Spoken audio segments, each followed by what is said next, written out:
Hey, what's up? EZOVERDOSE here. This is CyberLink PowerDirector editing guide.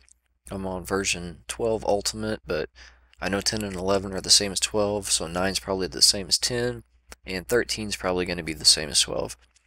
So first thing we want to do is go to Preferences, Edit Preferences, and then go to Enable HD Video Processing. Make sure that's checked. Now I'm going to be using video game clips here to do this demonstration, but everything should still be relevant whether you're doing a gameplay footage or doing like real life stuff. What the shadow file is going to do is when you drag your stuff in here, if you record with like DxTory or Fraps or anything that's like lossless bitrate, huge files, you need this on. This is going to create a compressed version of the file, and it's going to make editing much quicker. If you're using like a camera and the camera has H.264 codec or another compression method, or you're using OBS or Shadowplay for gameplay, you could probably disable that and not notice it.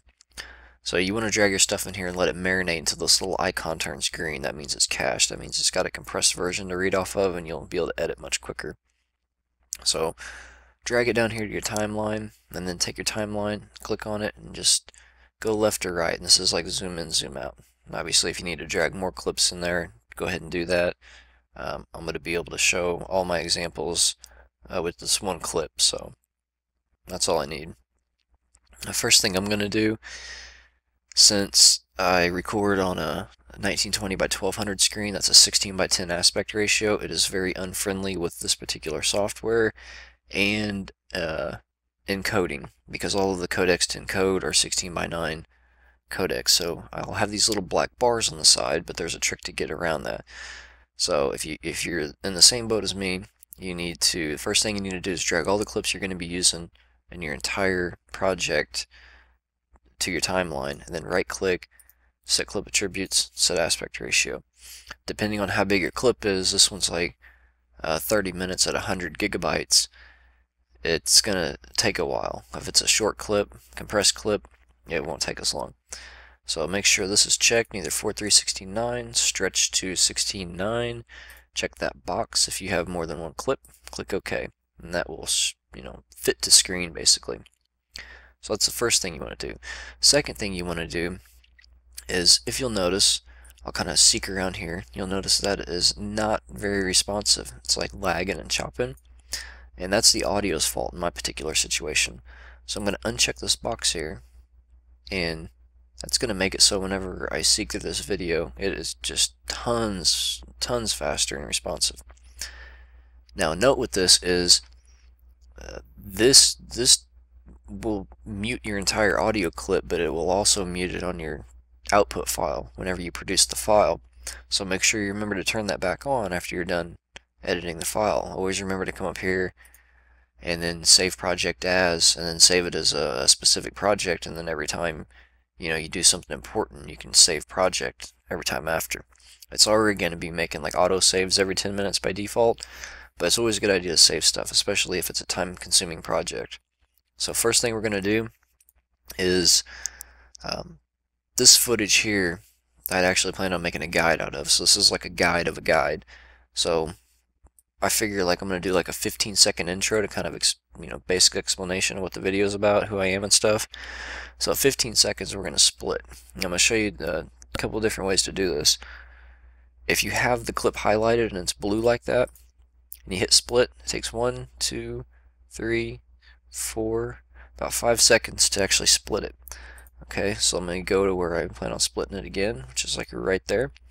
If you click down here in the bottom where it's gray, or you clip right here, click where it says clip or movie, and just make sure that everything's grayed out, and you click split, it will be much faster. Boom, done. I don't know why it does that, just a little trick I've learned, but that's how you do it.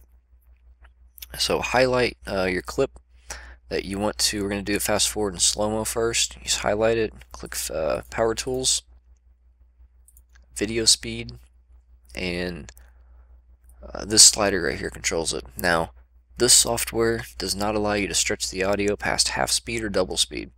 So once you go past that threshold, either way, your clip is going to be muted. I can't talk today. So we're going to do it at 5. I plan on narrating over this entire video after I make like a rough edit of it in Audacity, and then I'll drag like the audio clip in Audacity down to a second timeline, and then, you know, do a little bit more editing for the final product.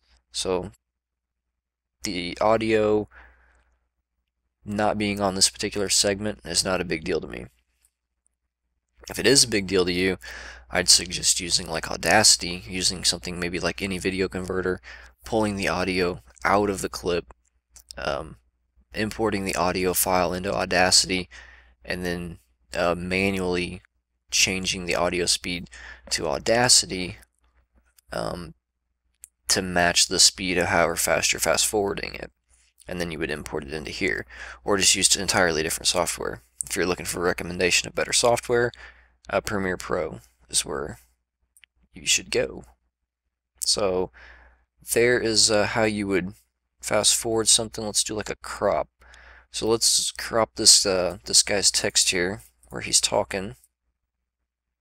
So he's doing a little talking right there. We're going to crop this. You highlight the clip, go to Power Tools, go to Video Crop, crop the video.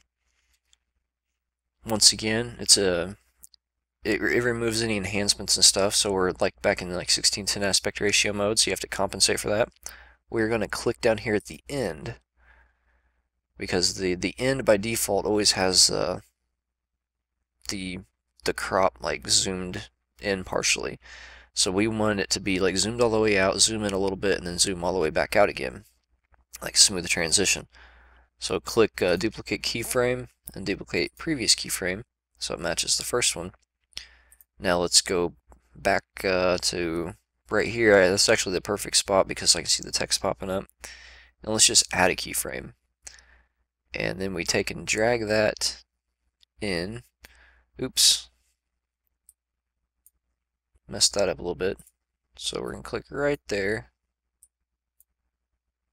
And then we're going to add a keyframe. Now we need to adjust this box here. So I want it to be, oh, I don't know, like that. And then click back here somewhere. And then let's go ahead and duplicate the previous keyframe so it's the same as the other one. And hit OK. And this is what that's going to look like. Zoom in on the guy while he's talking. And then it will zoom out.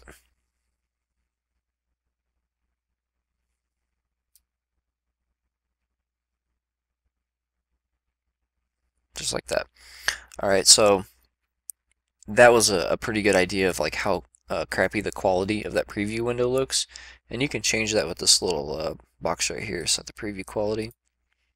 And there's a bunch of different modes, but this once again is related to the 16:10 aspect ratio. It just does not play well with it, so it's always going to look like crap with the 16:10 stretched. So what we're going to do is let's just go right here. I'll show you how. Let's say instead of cropping the video, you want to just grab a screenshot of it and maybe like crop the screenshot, grab a still, click this little camera button right here, and it's going to make a screenshot. Now, once again, the camera or the screenshot does not like 16:10 aspect ratio. You can see how pixelated and shitty that looks. It just does not like 16:10 aspect ratio. So I'm going to show you a way around that. And basically, if I need a screenshot for something, I will just go back into the raw file and let me grab something where some text is at. There's a good spot. And just pause it, hit print screen, and close that out. And then I use a program called paint.net. It's a totally free program. Paste it in there, and then go to image, go to resize,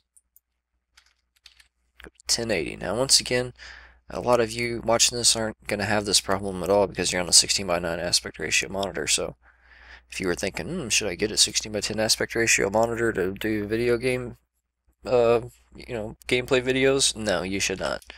So we're going to save this. And then here's our our high quality picture. And then you would just drag that into here, and then you can either take and drag this on top to where there's your still. You can crop this if you wanted to, so this actually has a button right here. You just highlight it, click crop image, and then let's say you want to emphasize on that. Click freeform if you want to, make it like stretched or something. Hit OK. Then you can take and like resize this, drag this around if you need to.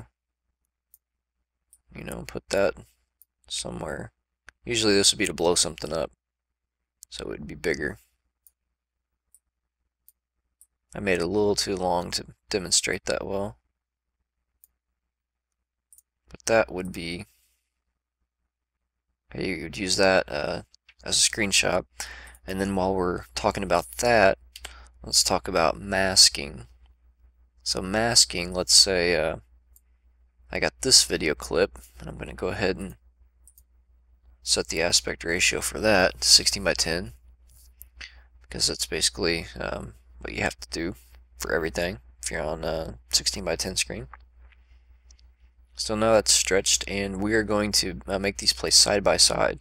So 2 has a frame strata priority over 1, 3 has a frame strata priority over 2, so whatever the higher number of the timeline is what you're going to see.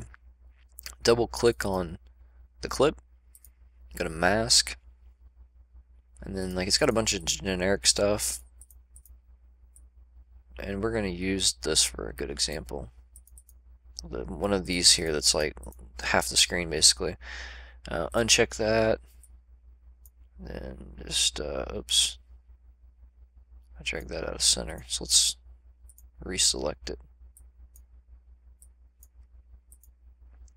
So that's like half and half. So now you can do like comparison side by sides with that.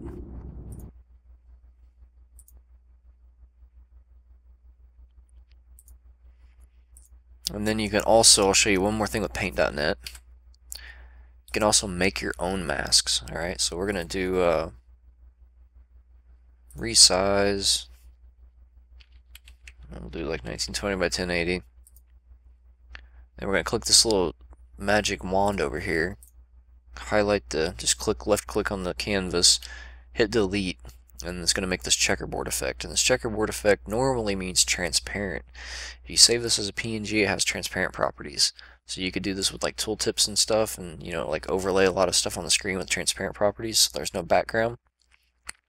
But the mask is like opposite of this, so this is actually going to be blacked out, and anything white is going to be transparent. So we're going to select paintbrush and then grab something like that, and then I'm just going to do like easy and some squiggles, and then we're going to save it. Save it as like B to something random quick. Double click, go in here, mask, import, go to B. Now normally you would just save that into your the default folder, which is like C/program files /cyberlink /PowerDirector /something/masks. But this is what it would look like. So you could, put your logo in like the intro or something instead of a fade in. Or you could do a fade in with that if you wanted to. Hell, we can do a fade in real quick. We'll use this ripple instead. So it'll like fade into that, and you could do a little clip with that or something. So now that we have enough clips here to do some transitions, this little tab over here on the left is your transitions. And like I use fade a lot. Like I like to just drop a fade in at the beginning. So like there's the opening of your video. It just gives it like a professional look with no effort basically.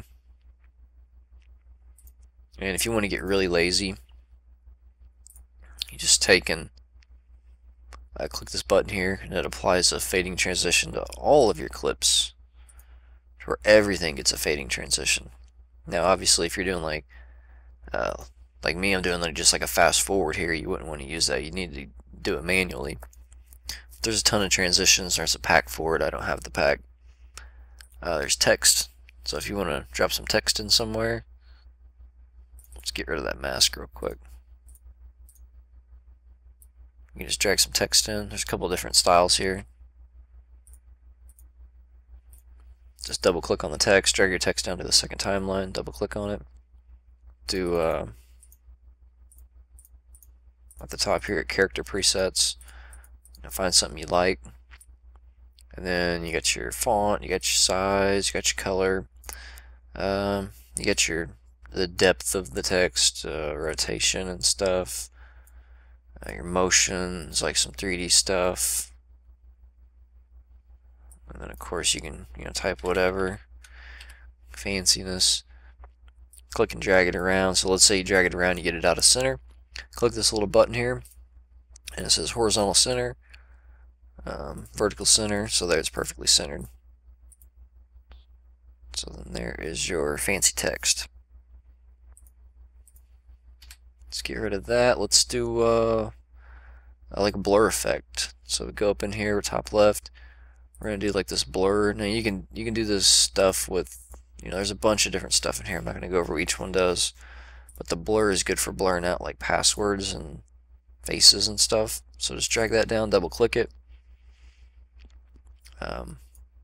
When you change this, it's gonna say reset. It's gonna reset the keyframe. So you need to get this set. You need to figure out how hardcore of a blur that you need before you start messing with it. We'll do like half, and then this is like the outer edge. If you do inverse, it actually makes a cool like blurred edge effect. And then we're just gonna do box. It's got box and circle. Go to mask, and it gives you this little shitty box to work with. So we're gonna like try to like blur out this dude, a dude that's standing there talking. So he's blurred out. And then let's say we want to blur this dude out like as he's moving. So we would let's actually just move that down a little bit.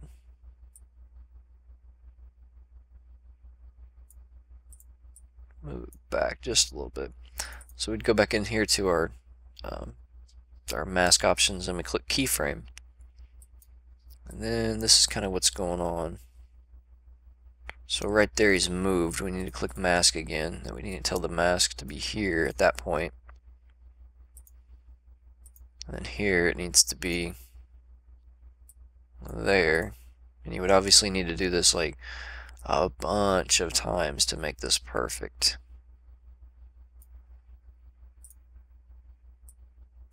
And there is much better software like Adobe After Effects to do this. But this is what you got, and this is what you got to work with. That's how you do it. So get rid of that.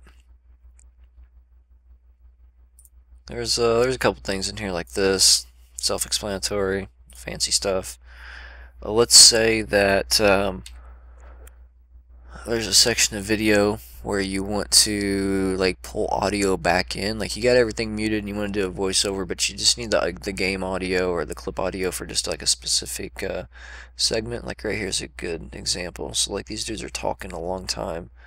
So let's say I want to use the audio like this much.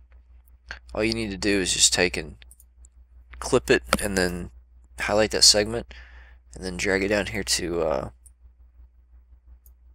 the second timeline, and then make sure that the sound is on for that. So it's basically gonna go from no audio to audio, and the video will be seamless as long as you lined everything up right, and it'll snap into place. So something to go along with that is when you have your audio enabled, you get this little bitty white bar right here, and this little bitty white bar is like your sound booster basically. So you click on it and it creates like a keyframe, and that's saying like be here at this point. So I put one here, I'm gonna click one right here at the front and drag it down. So that's gonna give me like a fancy fade in to where it's not just like boom, just like blasting sound whenever it goes to this little segment.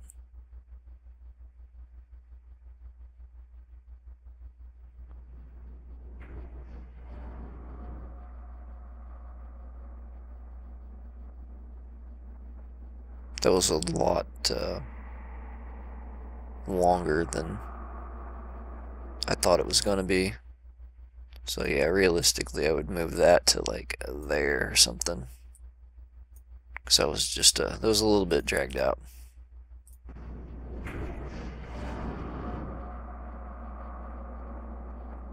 And it's a poor example too because there's not even any sound right there. But that's the idea, that's the concept of it. So let's do, there's a bunch of audio stuff in here, but I'm not going to go into any of that because I use Audacity for every bit of my audio. So we did transitions, text. There's like particle effects that you pretty much need the download pack for. There's like random stuff here too. Let's put this back up there.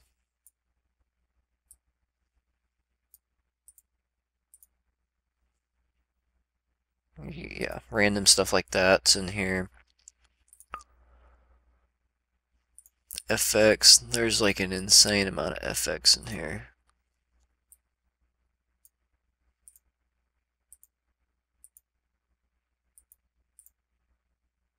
I mean, there's a lot of like special effects stuff to work with. Okay, so let's say you're done, because we are pretty much about done. So let's say you're done, and you want like the max quality. So like you can just go and you can produce the file just like this, and it will look okay. But when you compress, when you ever use a codec and compress the file down so you can upload it to YouTube or something, it strips a lot of the quality out. So the codec that I use the AVC H.264 profile, which I'll get to in a second. I know pretty much exactly the qualities that it pulls out of the final product. And to get that back, I use sharpness at 5, vibrancy at 15, contrast at 50. And this basically overcompensates for the quality that it's going to pull out in the final product. So in the end, this looks really, really, really close to the raw file, the raw uncompressed lossless quality file. So the sharpness, what it's doing is making the text more clear. The vibrancy, what it's doing, it's making the reds look more red, the blues more blue. Nothing looks like, like faded out, washed out. The contrast, it's making the blacks look more black. You can kind of see that. It seems like whenever you use the H.264 codec, the blacks don't look as black as they should. They look basically like they got like a washed out static in them. So plus 15 contrast, or plus 50, I'm sorry, contrast adds all that really black to all the color in the picture. So you would click apply to all, put that on everything, and then go to produce, and then go to H.264 AVC. This is going to make a .m2ts file, and I don't even know if Windows Media Player plays that file, but VLC Player does. It's free. Get it. It's better anyway. You don't need a codec pack or anything to play shit. So I recommend that. Highlight, pick the best 1080 here. It's a 1080 60p. Then click the plus sign. And this is going to let you make a profile. So just throw it a name, go to video, and then match your frame rate up to whatever you record with. Most of you are probably going to do 30. YouTube's 60 now, so some of you guys might be doing 60. So match that up to whatever you record at. Make them two match. You want progressive. You can leave that on high, whatever, and then change CABAC. Make sure that's CABAC. Your bit rate. This is what determines if whenever you spin your camera around in a video, or there's like a lot of motion, fast motion in the video, the bit rate decides if the picture is going to look blurry or not. Low bit rate, it will look blurry. It will look pixelated, blocky during high movement. A high bit rate won't, but there is a certain threshold where once you're past that threshold, you don't see any more quality. It's just making a bigger file for no reason. Now when you upload it to YouTube, YouTube's gonna basically down convert everything anyway. It's gonna end up at like 10 or 15,000 kilobits. But the higher the quality original file that you give them to work with, the better it's gonna look. So I mean, if you know they're gonna down convert it down to 10 or 15,000, you make it at 10 or 15,000. It's gonna look shittier than if you gave them something at like I just used the default here that it's already set to with that high bit rate profile to kind of in the middle at 25,500, and everything looks good. Motion's good, quality's good. Leave that on high quality. I use deblocking Audio, I have Dolby Digital, then one down from the highest, which is 256. And then we just hit OK and save it. Now every time you come in here, make sure you highlight that, come to Profile Type, select Custom. And then if you have more than one custom, make sure you pick the right one. I got a 30 and a 60. So this is a 30 video with 30 footage, so I'll be using that one. And then just this thing down here, this is hardware acceleration. So if you got a fast video card, a slow CPU, this can speed up your process a little bit. And even if it doesn't, this can actually, like, some people have errors with this, me included. So like if I uncheck that and I try to produce a file, I get some error. So I have to have that checked. And one more thing I'll cover is the speed, how the speed is affected by the enhancements that you use. So let me go back here real quick. And let me delete some of this stuff because I want a big clip at the front here. So this is like just a big clip. It's basically like untouched. And I want you to watch the produced size on how fast it actually produces. So we're like 1, 2, 3, 4, 5, 6, 7, 8. So it's about like a megabyte a second or so. Is about how fast it's going. And let's like take a gander at the CPU load.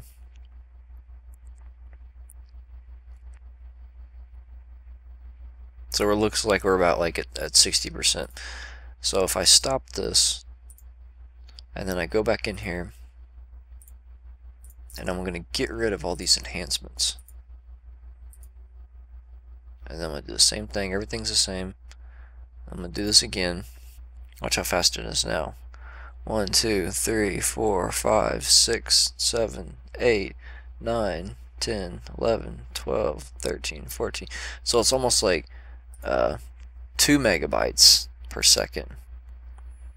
And usually, it might be a factor here that I'm actually recording myself doing this, but usually the CPU load is higher whenever you have 0 enhancements because it's pushing the file out quicker, it's processing the frames quicker.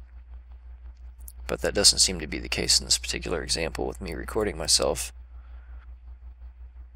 and it just trying to make me look like I don't know what I'm talking about. But usually that's the case, and that's what you can expect. And obviously it's going to take way longer. Like if you're making an hour video and you use enhancements, oh, it's gonna, you'll notice the difference in time it takes to produce it. It'll probably take anywhere from 2 to 4 hours to produce it, versus if you don't use any enhancements, it might get done in 20 minutes, depending on how fast your PC is. So that's all the basics that you need to know that I can think of right now for this video in making YouTube videos. So I hope you found it useful. If you did, hit that like button, comment, and subscribe. Peace.